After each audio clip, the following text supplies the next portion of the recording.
Welcome to W&L Sports Weekly. I'm Jeremy Franklin. This week we'll speak with three spring sports captains who are headed to the NCAA tournament.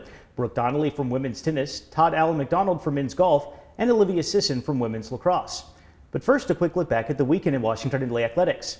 Three W&L teams extended ODAC championship streaks. Women's lacrosse claimed its 8th straight conference title, downing Randolph-Macon 7-3 in the championship game in Lexington.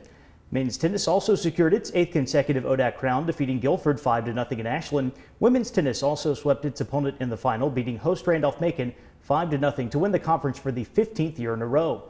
Baseball advanced to the ODAC championship for the first time since 2009, falling 4-3 to Roanoke in the tournament final in Lynchburg. And men's lacrosse lost 19-10 to eventual champion Hampton-Sydney in the ODAC semifinals at Wilson Field.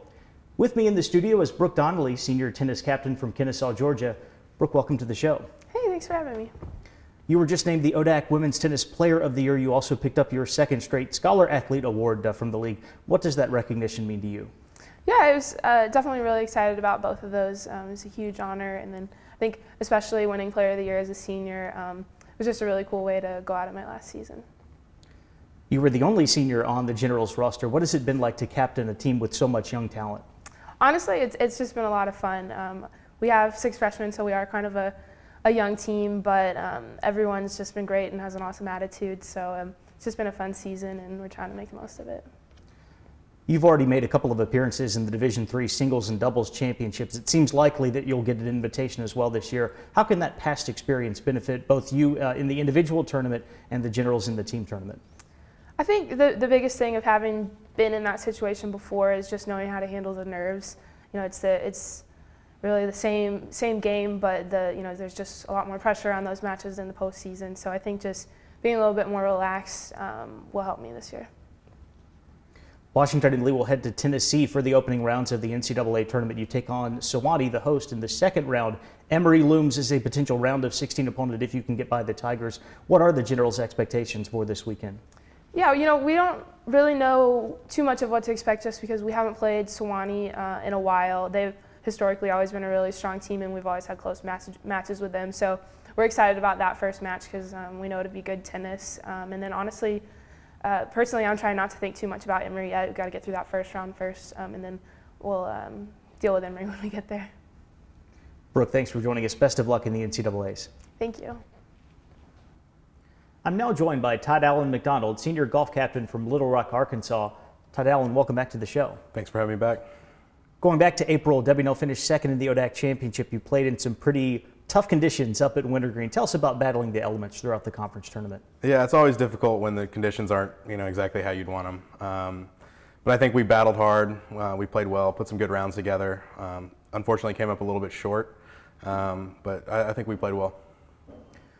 During the ODAC tournament, you carried your clubs in a bag representing Army First Lieutenant Chase Prasnicki, graduate of Rockbridge County High School in West Point, who was killed in the line of duty in Afghanistan back in 2012. Tell us about the General's involvement in the Folds of Honor program. Sure. So the Golf Coaches Association is partnered with the Folds of Honor, and our team has kind of selected a local hero, and we've put his name on a bag, and we're going to alternate it between the men's and women's team. And it was a real honor to get to carry that in ODACs, and Conley is really excited to carry it next week. That 2nd place finish at the ODAC championship, I'm sure, left you sitting on pins and needles for a couple of weeks, but you were rewarded for a great year with an at-large bid to the NCAA championship. What does it mean to wrap up your career with another appearance at the national tournament?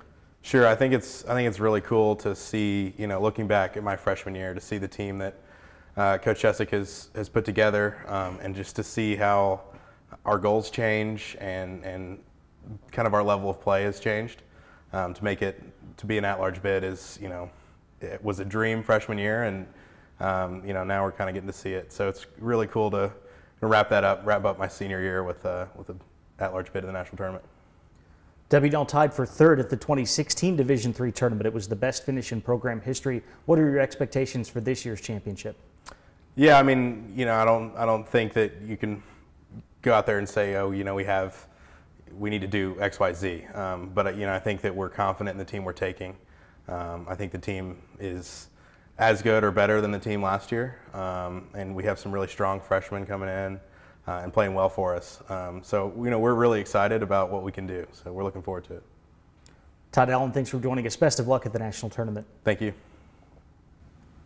Here with me now is Olivia Sisson, senior lacrosse captain from Great Falls, Virginia. Olivia, welcome to the show. Thank you. W&L hadn't really been challenged by a NODAC opponent all season long until the conference championship when you had to survive a very determined Randolph-Macon team. How pleased were you with the way the team responded on Sunday? I think it was a little bit, we were a little bit nervous at first, but once we kind of gotten a rhythm and kind of played our game, we really found our stride, and I was really happy with how the team just really put the full 60 minutes together. And while not every call went our way and we took some shots that we probably shouldn't have, we really just put our nose to the grindstone and finished the game. The Generals' offensive numbers in 2017 are pretty balanced. You're one of 6 players on the roster with at least 15 goals and one of at least 6 with 10 assists on the year. How has the offense developed over the course of the season? So our offense has really become one where all 7 people on the attacking end are really a threat, and we've really worked towards that just because when teams scout us, we want everyone to be someone that's on their radar, and it's really important for our long-term success to have 7 people out there who can score goals and are looking to score and looking to take the ball to the cage. And it's been really great to see us kind of figure out what each person is really good at and set each other up for success. For the 3rd time in your 4 seasons at W&L, the Generals will open up the NCAA playoffs in Lexington. What does it mean to play your first tournament game at home? It's definitely a big achievement. It's one of our goals that we've been working for since really the season ended last year. And obviously it's very exciting to get an NCAA bid, and it's even more exciting to get one more game on our home field. So everyone's really excited to host that for that 2nd game. And yeah, we're just very excited to get one more game in on Watt Field. What are the Generals' expectations for the NCAA tournament? Well, we're definitely expecting to have some tough competition. We're talking about how these games are going to be a lot closer and probably not games where we're scoring 15 plus goals, but we've got to possess the ball and just look for really great opportunities. So our expectation is just to keep playing our game and take it one game at a time and hopefully find ourselves in the Final Four. Olivia, thanks for joining us. Best of luck in the tournament. Thank you. Today's show brings us to the end of another season of the Sports Weekly. Special thanks go out to our great production team of Brian Lobshirt, Lori Lipscomb, and Michael Todd, who've been with us since our first program back in 2009. Best of luck to our spring teams that are still competing in the NCAAs, and we hope that everyone has a great summer. We'll be back with you in September. For W&L Sports Weekly, I'm Jeremy Franklin. Thanks for watching.